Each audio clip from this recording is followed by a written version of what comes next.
You know how your mother and myself work hard, day and night, to make sure you and your brother get the best education.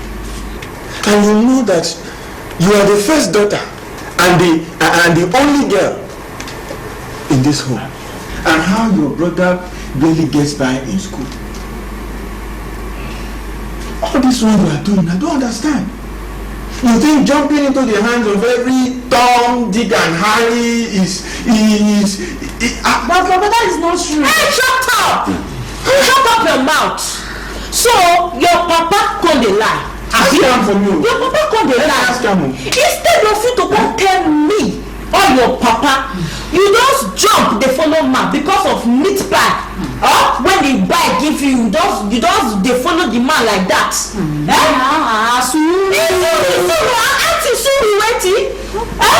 This between you know the young word. You know the young word. You know the young word. You know the young word.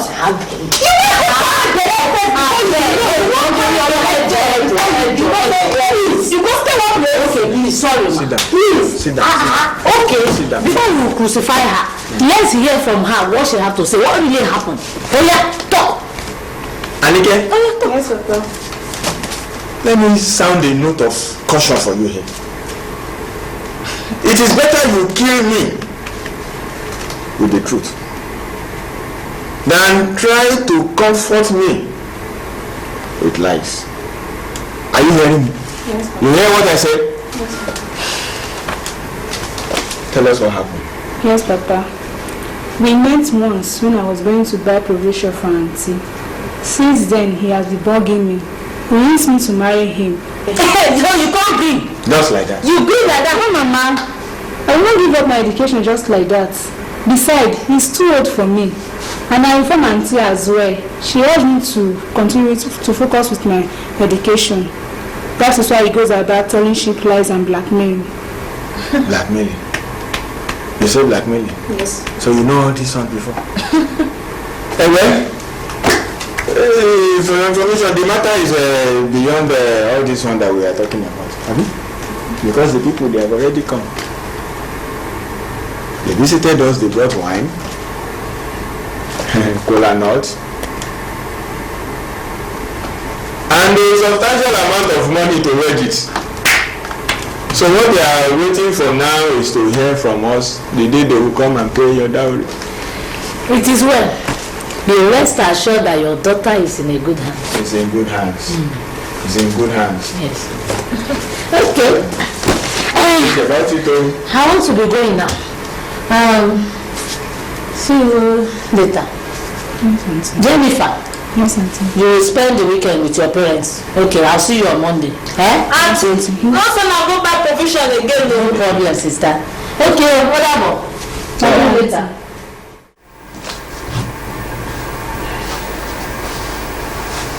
Anike,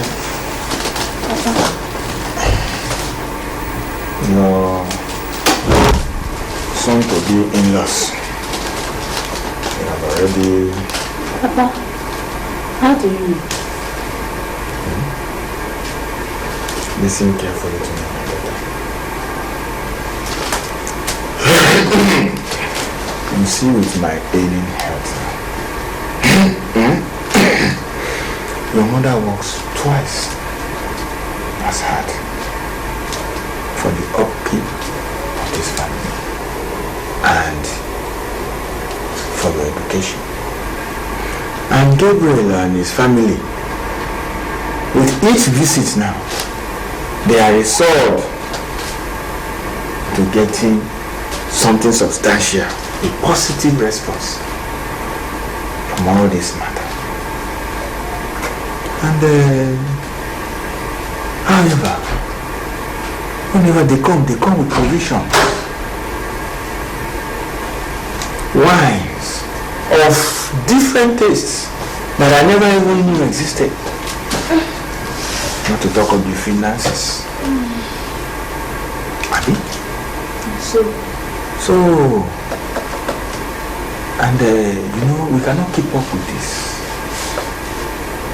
For how long shall we continue to keep them in suspense? For the past weeks now, they have been responsible, taking care of this family. Your education, they have said they will see you through everything. And my dear, let me tell you one thing. You must appreciate what you have now before time make you realize what you had. So I want you to think about it. This Gabriel man, he loves you. And I'm very, very sure that with time, you will discover your love from him too. That is how it is. So think of the good that will come to this family if you do the right thing.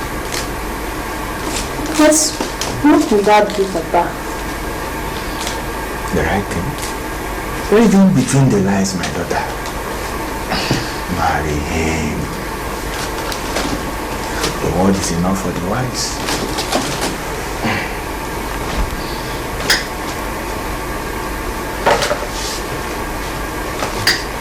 Jennifer.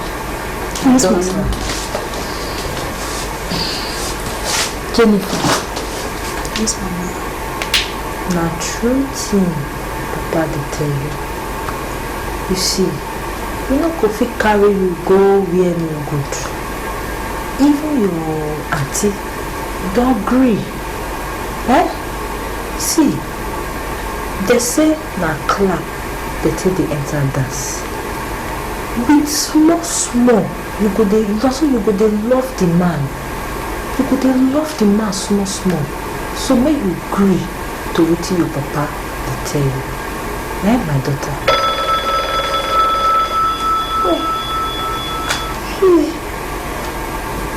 Hello? Oh, my pikin. Okay. Make I give am so that you go follow am talk. Jennifer, you don't call before, abeg. Follow am talk. Listen to what he tell you, my pikin and pikin. Okay. May you hold on for am. Okay.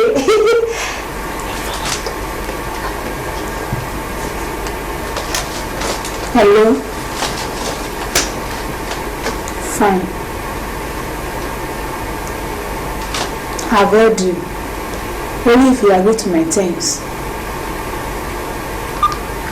My pikin, you cut her.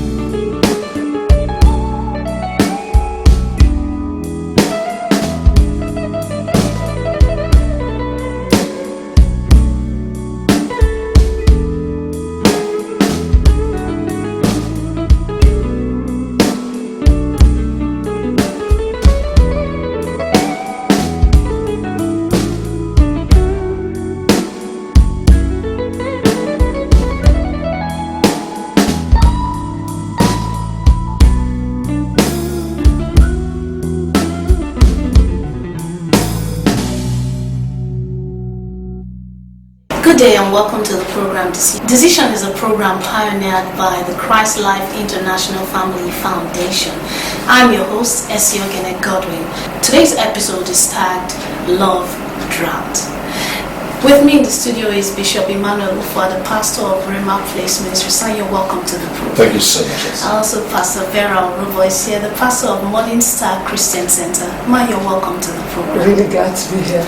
Okay, a popular motivational speaker and American life coach, Tony Robbins, once said that a real decision is measured by the fact that a new line of action has to be taken. But if there is no action, you haven't truly decided. Bishop Emmanuel, would you really say Jennifer took the right line of action, getting married to a man she did not like, even in the face of pressure? I agree with you. It was a foundational problem. How would you get married to someone you hardly knew? I mean, it was wrong. And you know, in life, when you make a mistake at the foundation of a thing, yes, that mistake is likely to multiply.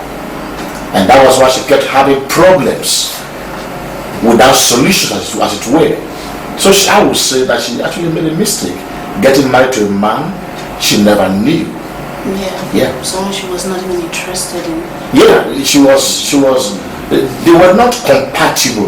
Yeah. They were not meant for each other. The age difference was much.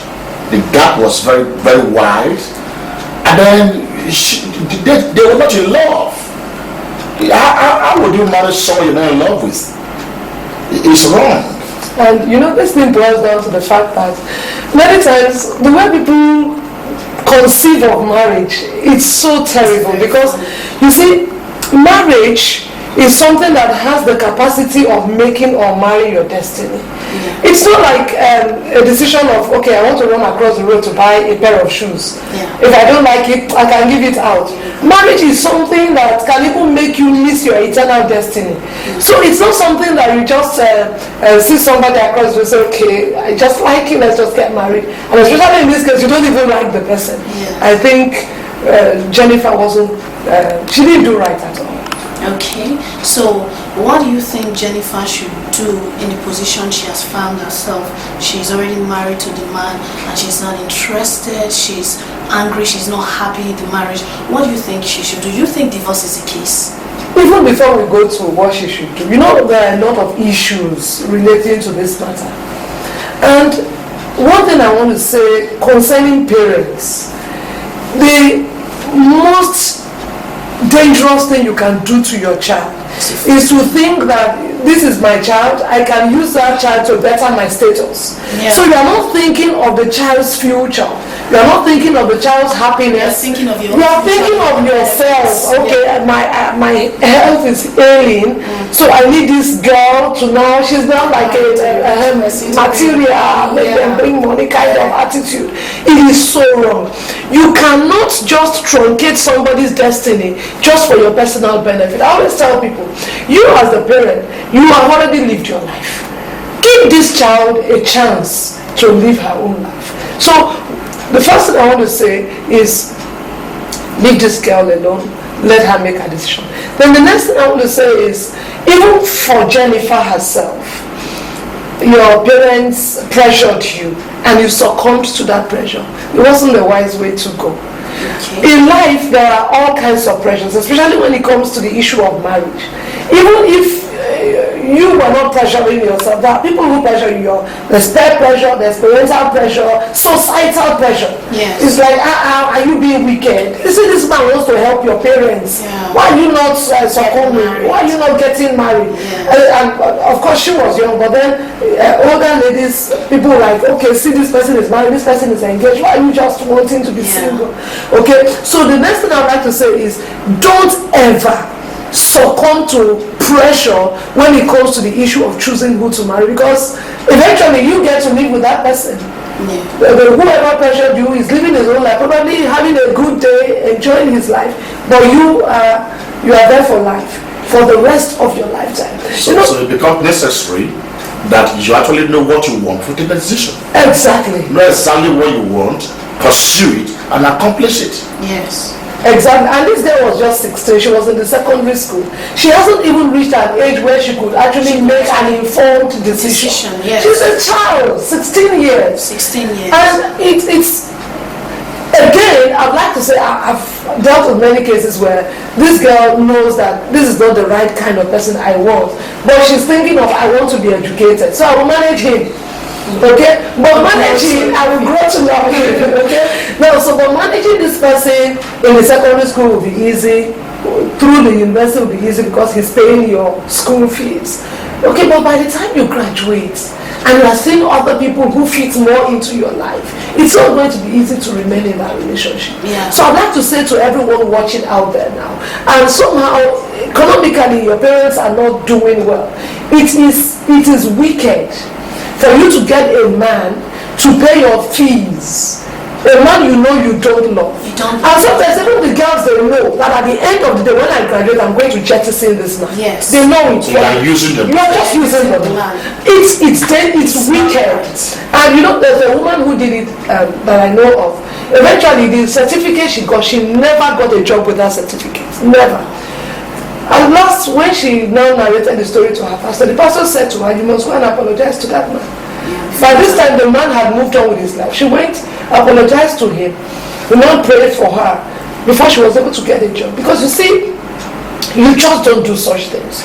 So I'd like to say to people watching that you need to be very careful. You don't use your life as a bait to just, let me just get something off of this man when you know you're not ready to go the whole hog. So you heard Pastor Vera Rubo, you don't just use somebody, you should get married to someone who you are interested in. And above that, it should be God's will. You shouldn't just because of pressure, societal pressure, peer pressure, and even pressure that comes from your parents, you just make a decision that will affect your life. We're going to be talking, Jennifer is already caught in the middle. What we are looking at now is the possible solutions of how to make this marriage work, or probably she will walk out of the marriage. So after this short break, we're going to be discussing if divorce is the case or not. Stay tuned. To support or advertise on this program, please send a mail to advert@ColonyProject.com.ng or call +234-809-512-5565. You're welcome back to the program. It's Decision, and today's episode again is Love Drought. Pastor Fash, this lady was 16. What do you think? You think that she was taken advantage of, or she was very young? What do you think didn't go right? According to the story we watched, she was just 16. It's not wrong for a man to see a 16-year-old girl and admire her. But the response of the girl will also matter. For example, this man saw the 16-year-old girl, he admired her, and there are some men who just go for anything in trousers, anything in skirts, and made his intentions known to her parents. I want to say that in the first place, girls, ladies, don't take decisions when you're not right for it. Because when you do, the implications are enormous. Yes. And then the parents, they also had issues. They saw the man had money. He was willing to help their daughter out of the poverty level. And so they put pressure on the girl to accept the offer. It was wrong.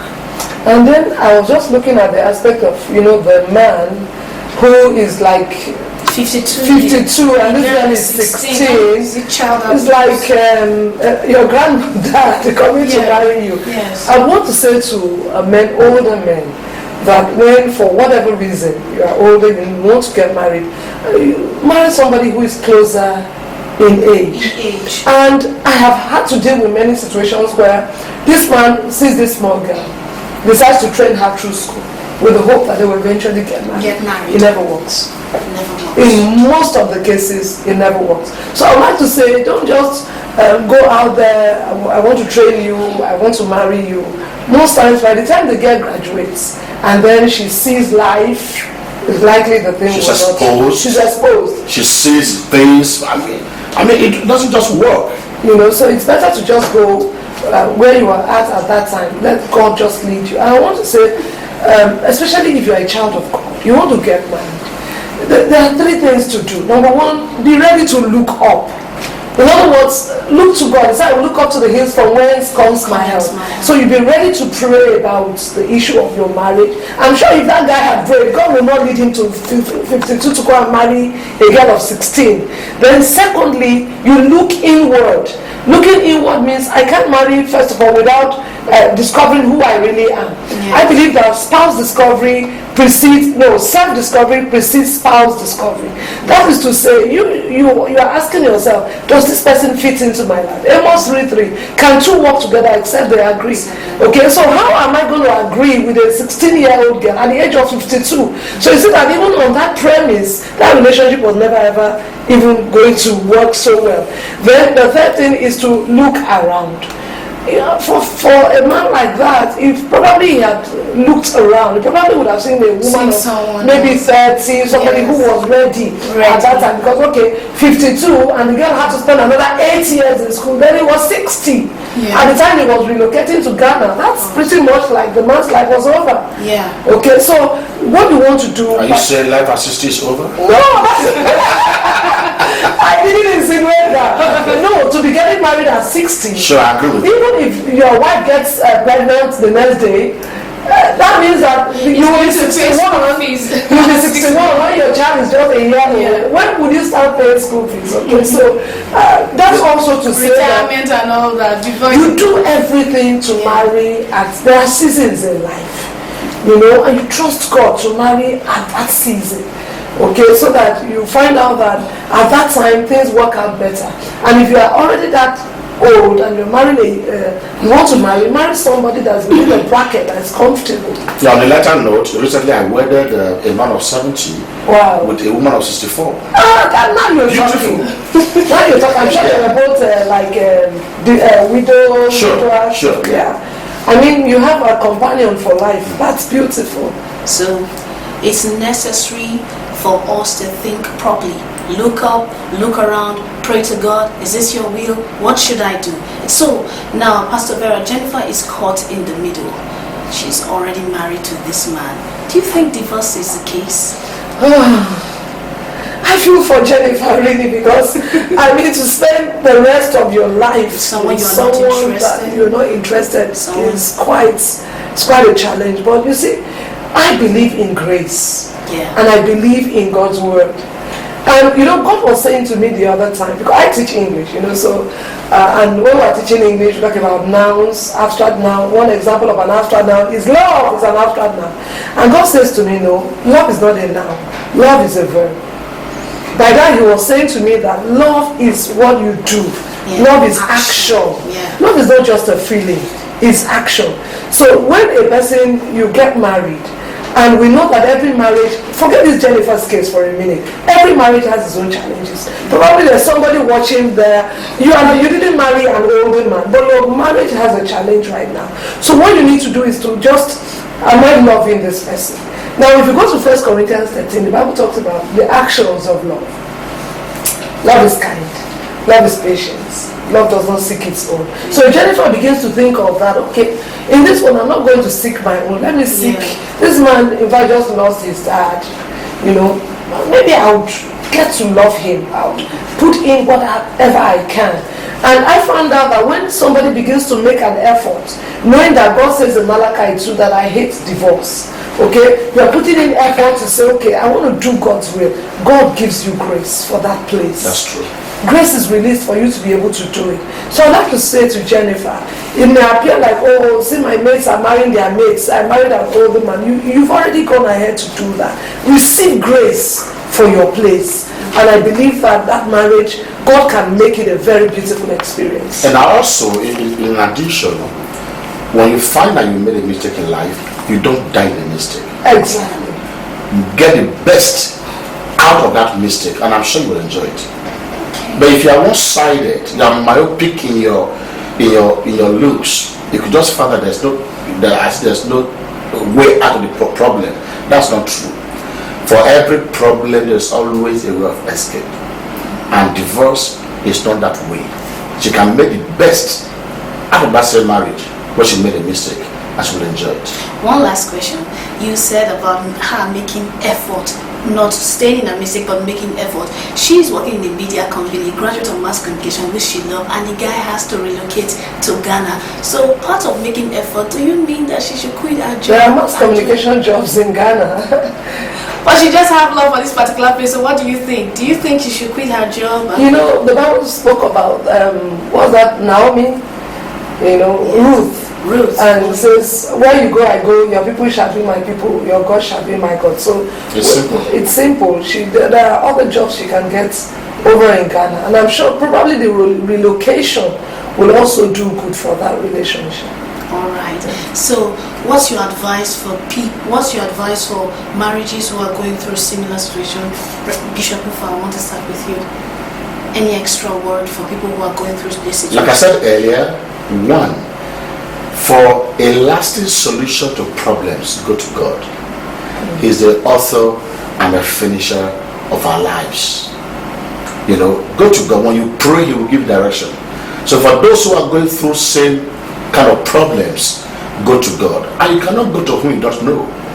So what do? Give your life to Him. He commit your ways to Him. He will direct you.